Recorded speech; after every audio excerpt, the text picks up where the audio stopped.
Welcome to GC Cars. My name is Eric. And I'm Jesse. And this is the very last Kia Stinger.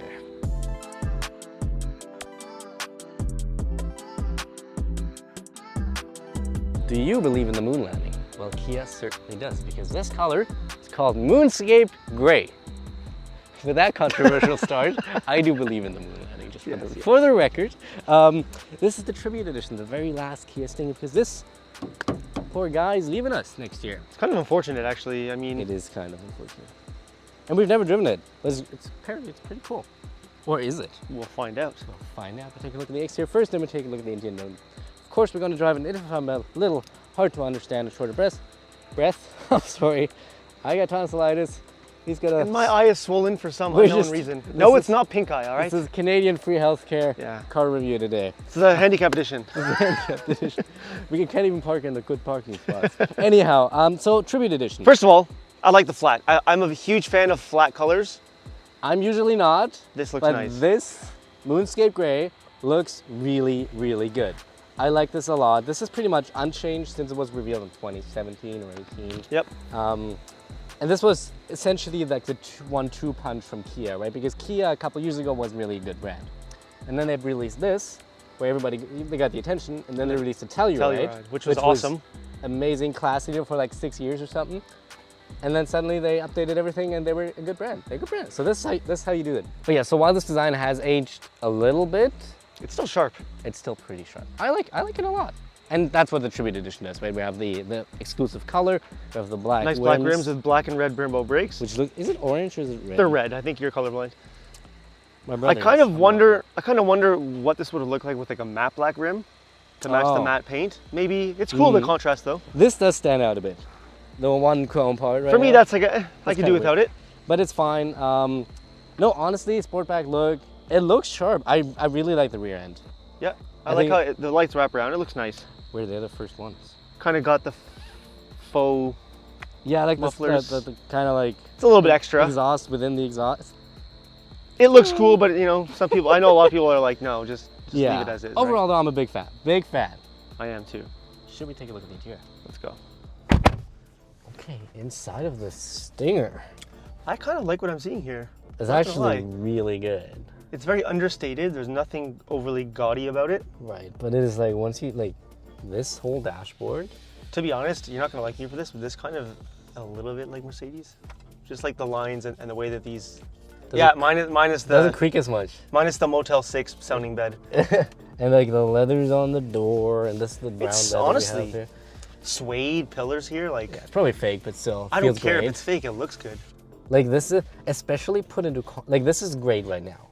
Put into context that this came out 2017. when Kia was not a good brand, and then suddenly for a cheap, affordable price, you get this twin turbo V6 Sportback with this borderline luxury interior. We'll talk about the horsepower later, but yeah, it's pretty powerful. That's insane. We do have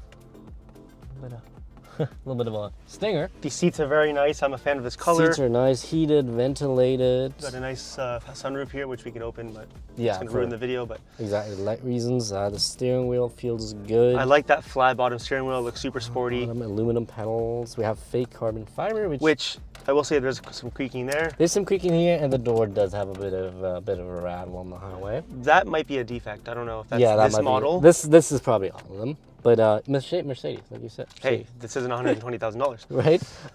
Unfortunately, no full digital gauge cluster. No full digital agents. We only have the screen in the middle. We do have our infotainment here, which is not a big screen, but I think it's well integrated. It's well integrated. It is fast. Android Auto, Apple CarPlay wired. No wireless. Fortunately. But it looks good. It's a very high resolution, crisp, great black levels. Not too small. I really like the screen. Not too small. Physical HVAC. Wireless charging? Wireless charging, USB-A, and then we have a cigarette lighter so you can have your adapters. And honestly, there's a lot to like about this. I really like this. It's comfy. The seats are comfy. You can extend like the end of the seat bottom so you can have it like longer and shorter. Headroom up here is a little bit low, but... it's definitely like, even for me, although I sit a little high right now actually. Speaking about tech, briefly, we'll do some of the tech here. We have our blind spot monitoring, which is pretty standard these days. Yeah.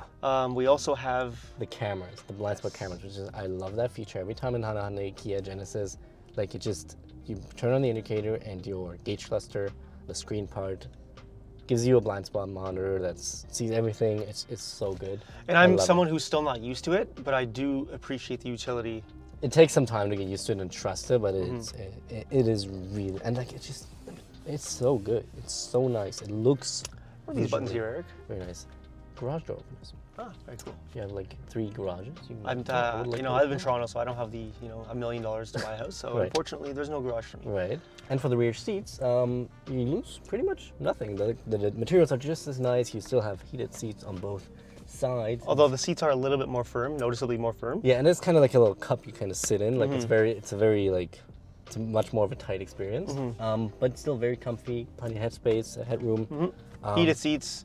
USB-A, 12-volt cup holders in the back there.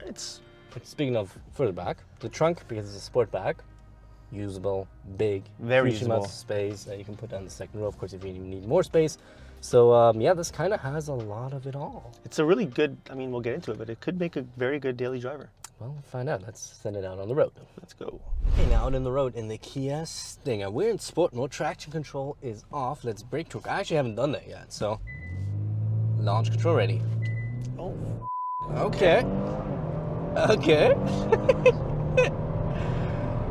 Not too shabby. Definitely, that's not the old Kia. That's a fast Kia. Not the old Kia. Wow. Woo! And of course, we also have pedal shifters, so I can shift myself. We got a stop sign, so first of all, we ought to stop because we are, We are law-abiding citizens. law-abiding citizen. So what we just felt was a twin-turbo V6. 3.3 liter twin turbo V6, Yep. putting out 368 horsepower and 376 pound-feet of torque, sent to all 4 wheels through an 8-speed automatic. What's our 0 to 60, Jesse? 4.6, which isn't too fast, but it's also not slow. Yeah, we've been spoiled recently. Yeah. We've had like everything, and we're gonna get everything else after this. So it's a bit of an unfair comparison. Let me just get this right here. But yeah, it's rapid. Like this is, and once again, right, putting into context, that was a Kia that put out the Tucson, and that was back then wasn't a mediocre SUV, and then suddenly they go, oh, by the way, this is our 360 horsepower, all-wheel drive semi-luxury Sportback, which is quite fantastic. It is. I do have to say, this transmission definitely is not comparable to like some other transmissions out there in similar cars. Like it doesn't like bounce off those shifts. It doesn't like send it really. It's more like it's like bah, bah. It's like very soft in a good way. Like normal driving, it is very soft. We know it can go in a straight line. Can it go around corners? Manual shifting, of course, again, because that's more fun. Put it on the third. Brakes are a little uncommunicative. Come on, come on, come on, come on! Hey, it didn't want to push me out there. Yeah. It didn't want to push. So let's learn traction control off and stability control off if you want to have any fun. I did have some fun off camera driving this car. It is not, once again, we just had the Blackwing. It is not the easiest comparison, but Different price ranges too. different price range. This just isn't quite as engaging. You notice the chassis isn't quite there, the suspension isn't quite there, but we're looking at a price point that is way below all the other cars I'm comparing it to right now. You would expect some compromises. Exactly. It's got the speed, and if you look at it from a GT perspective with comfortable and fast, It's kind of a sleeper. It's got that. It's kind of a sleeper, but do you want to drive? I do. Get the hell out of the driver's seat. One last cent. It feels good. It feels good. It doesn't feel like a pretty Kia, right? It does not feel like your regular old Kia. It doesn't have quite the sound. That's what I was just gonna say. That we're miss. Yeah, I was waiting to say it. We're missing the character. Like we were driving the Blackwing, and again, they're not. They are in the same segment. They were but they're both not, twin turbo V6s though. Right, but the Blackwing sounded like a V8, and it kinda had those sounded like a burbles. V8. Like even if we're gonna compare this to the Elantra N, which I guess they are kind of comparable. Yeah, you can definitely. They're sporty sedans. They're sporty sedans, yeah. That thing had character, with a 2-liter inline 4, which is surprising, right? Yeah. So this is This is really, I guess I didn't want to go too far out there. So how about we talk about this, now that we established it is fast, but it's not quite like the dynamic revolution, which is fine. Let's see from a GT perspective. How does it ride? How is the noise? What is this? What is that? I think that's horseshit. That is horseshit. That is horseshit. Okay. Cool. That would look great on our matte paint. Oh yeah, for sure. Oh, I love it. How does it ride? How is the noise? So far, I haven't been on the highway in this vehicle yet. You Yes. have. So far, the road noise seems okay. Mm-hmm. From a suspension standpoint, it seems kind of smooth. It is very smooth. That's what I noticed. Even in the city with potholes and all the good stuff that Toronto throws at you, it is comfy. Speaking of noise, you have that weird That vibration rattle in is the just- door. So that'd be something I would go to the dealer. That Oh, would be I mine. wouldn't- I'd be I like, wouldn't something's accept off there. I don't know if there's like a loose piece within the door. Probably not a mass issue though, but just journalistic integrity we have to mention, right? I find the noises actually to be very low on the highway. It is nice. Once again, putting it into perspective for the price that we pay here, it rides pretty smoothly. We have a lot of tech where we already talked about. We haven't talked. We have obviously adaptive cruise control, lane keep assist. Yeah, so you can put on a Let's put that on active right lane now. centering right now. You don't even need cruise control. Conditions remember. not met. We'll use the lane keep assist right now. Again, you shouldn't take your hands off the steering wheel. Yeah, it's a semi-autonomous system, so you have to keep your hands on the Just wheel. for the but video, I'll just briefly it's take great. them off. Works in the city, not coupled to cruise controls. You can use it anytime. I love Working this well. system. And in a traffic jam, it can essentially drive it. Essentially, on the highway, it can drive itself. Don't let it drive itself, but it can technically. I wouldn't So really use these features in the city too much. There's just too much going on. I love it in a traffic jam. Or if I'm in the city and I need to get some out of my glove box for some reason, or like I need to do something and We're I in cannot Toronto. stop. We're in Toronto. The highway's a traffic jam every day. So Yeah, true. The highway's slower than the city. so it has tech. I mean, it has all the cameras you're ever going to need for parking, for all that. Like Yeah. it has that. It has everything you need. It has everything. And at a price of $56,545 for the Tribute Edition, which is like $2,000 more than the top trim GT.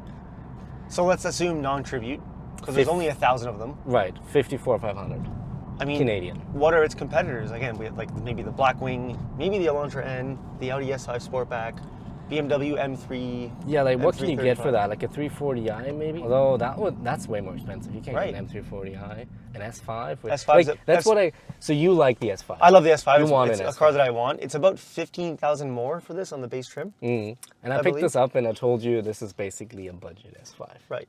It has the Sportback, it has speed, it has horsepower is very similar, didn't you say? So on paper, S5 is about 20 horsepower slower, but it's probably going to have a better transmission. It's probably And going to underrated, It's so- probably going to have better steering and hand handling. Yes. Yeah. So this is dynamically probably not as potent. We haven't driven an S5 yet.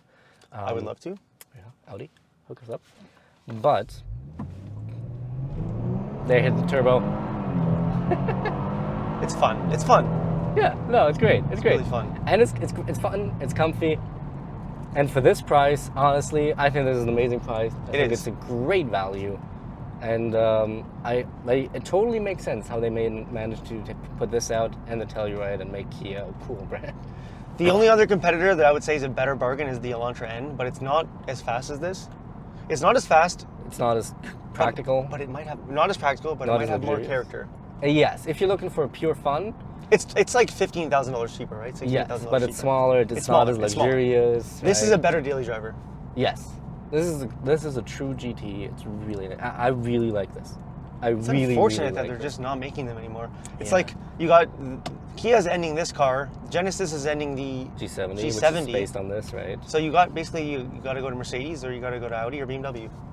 Germans. The Germans are taking over. The Germans are taking over. well. But good job, Kia, and we're excited for a new product. I like So, this car.